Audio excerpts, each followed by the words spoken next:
This week on the Cage Nation TV mixtape, The Eastern Portrait. The Eastern Portrait is a three-piece, old-fashioned rock and roll band from right here in central Pennsylvania. Their track, Carry On, is on their new LP, City of Steel, available on Lemon Tree Records. If good times and good tunes weren't enough, The Eastern promises giving away the City of Steel LP digitally. Details will be available on Cage Nation TV's Facebook page. Stay tuned to the end of the episode where you're going to hear the entire track, Carry On, here on the Prizefight podcast.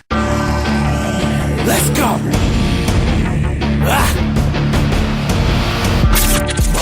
You're listening to the Cage Nation TV Prizefight podcast.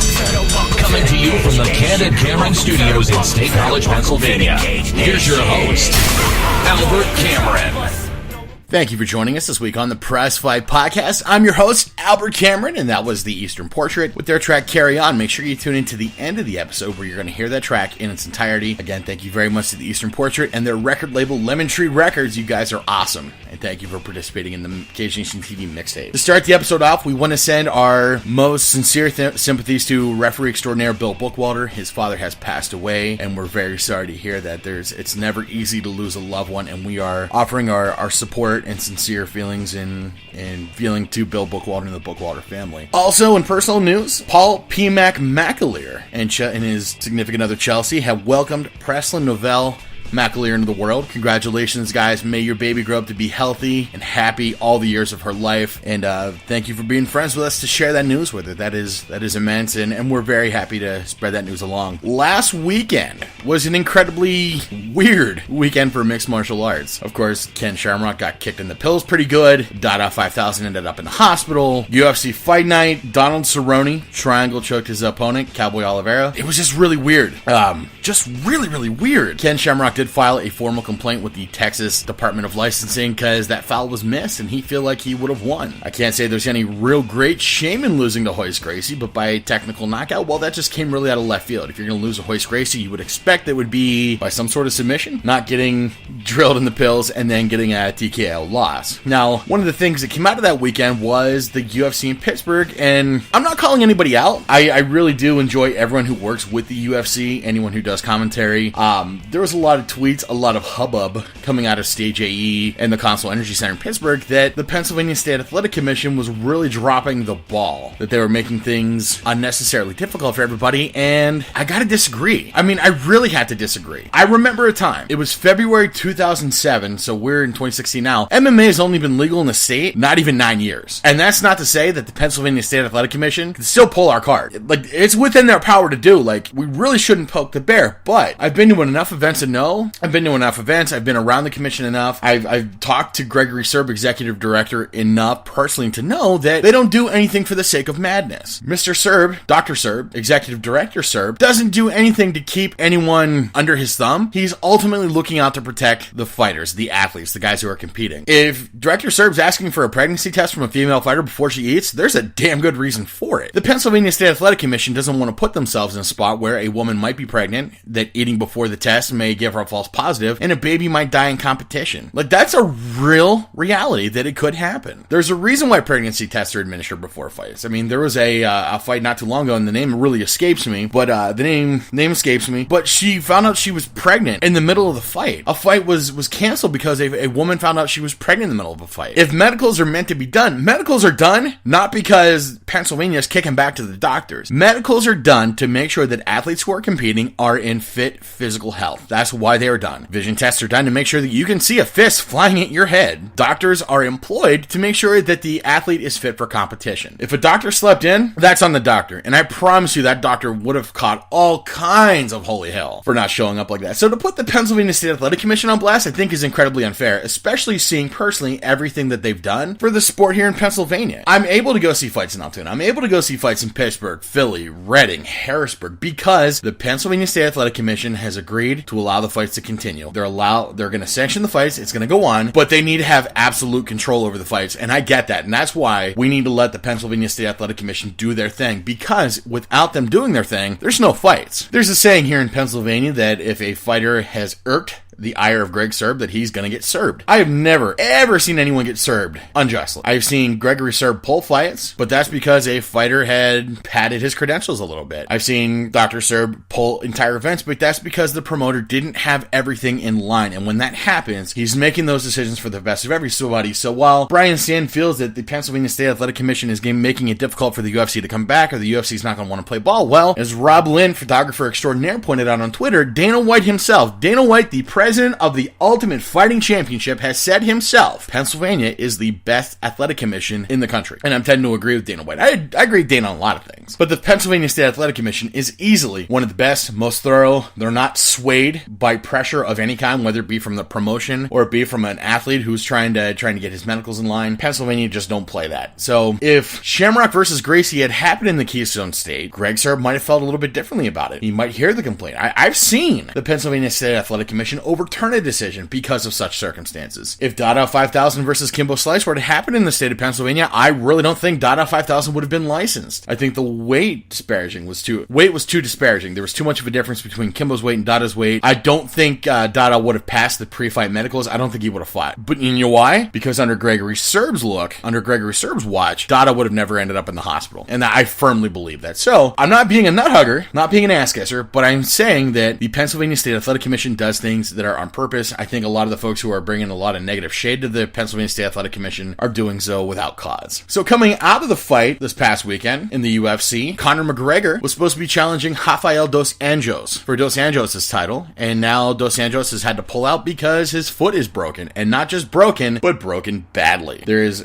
some severe trauma and swelling in the foot. Conor McGregor will not be fighting Rafael Dos Anjos, but he will be fighting Ultimate Fighter 5 alumnus Nick Diaz. Now, I'm not sure, I did not catch the details yet, and shame on you, Albert Cameron, for not doing that. I didn't catch the details on whether or not this is going to be a fight for McGregor's title, if it's going to be a catchweight bout. I think they might even be fighting at welterweight, and if they are fighting at welterweight, it's because neither of them really have the time to get down to 155 or to 145. It happens locally here all the time. I remember a day when Ethan the Wolverine Goss was fighting Lenny Karlheim at Gladiators of the Cage for a title that both guys fought at featherweight, but they needed the time. They didn't have the time to cut weight, so they fought at lightweight. That happens. It happens all the time. Not spending all my time on the UFC. We have some local fights, some Pittsburgh regional fights are coming up, and we're going to get into that. We're going to start up with Gladiators of the Cage. Gladiators of the Cage number 20 is coming to Stage AE in the North Shore of Pittsburgh on March 19th, 2016. And this is just a preliminary discussion. Of course, we're going to get much more in depth of it whenever March 19th rolls around. March 19th, of course, being St. Patrick's Day weekend. And we remember the last time there was a fight at Stage AE for St. Patrick's Day, it was Cody No Love Garbrandt, who just scored a knockout over the weekend, versus Dominic Mazzata. That fight led to Cody Garbrandt getting a shot at the UFC, and it was awesome. So returning to Stage AE, of course, Joey Holt is going to be taking on Justin Fast Eddie Edwards, Joey the Hitman Holt, Joseph the Hitman Holt, whatever you want to say. They're going to be fighting in the main event of Gladiators of the Cage 20 at Stage AE. Of course, Justin Edwards having UFC experience. Coming back to Gladiators of the Cage, at least tentatively, the card is always subject to change. I cannot stress that enough. Always subject to change. Vincent Meng is making his return to Gladiators of the Cage. He will be taking on Cheyenne Malankar, of course, preliminary. Dino Uklo will be taking on Elijah Gubil. And I'm not even sure if I'm pronouncing Uklo right. I've heard it Juklo.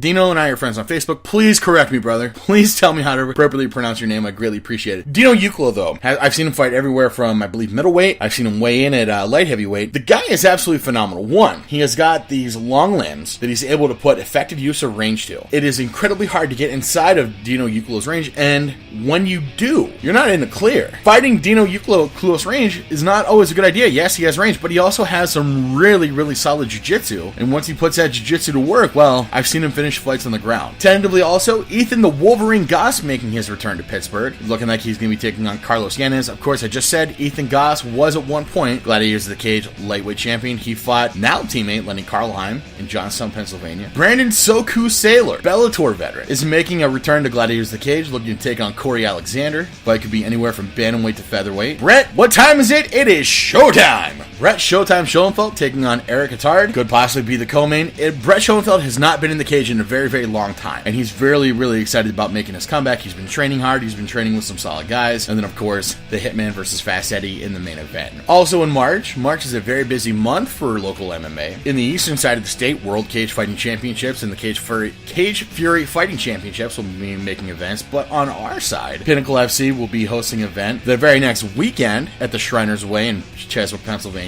Of course, the fight card is preliminary. We're going to bring you more stuff as it comes available. But right now, Noah DeVore is looking to take on Gary LaRoe. Justin Patton will be taking on Colin Davis. And a fight that I'm really looking forward to, Jake Chill Schilling will be taking on Mark McDonald. Jake Schilling, I think, is getting on the way to a tear. I think he's going to be hitting his stride real soon. He's going to start making moves, perhaps some contenderships here in Pennsylvania. I'm really, really excited about it. That's my time for the Prizefight podcast, ladies and gentlemen. Friday is not only podcast day, but also the Friday Five over at CageNationTV.com. This week's Friday Five, the five of the biggest scumbags in MMA, so you want to check that out. Of course, share the podcast, like us, follow us, tweet us, do what you crazy kids do with your social media. I don't know what it is, but just do it. It's going to be fun. Taking us out of the Prizefight podcast, it's the Eastern Portrait and their track Carry On, available on Lemon Tree Records. It's streaming for free, and for download, it's the Eastern Portrait.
Thank you for tuning in to the Cage Nation Prizefight Podcast. All rights reserved, 2015-2016 Planetary Sports. The Prizefight Podcast is part of the Cage Nation Broadcast Network. For more information, visit www.cagenationtv.com.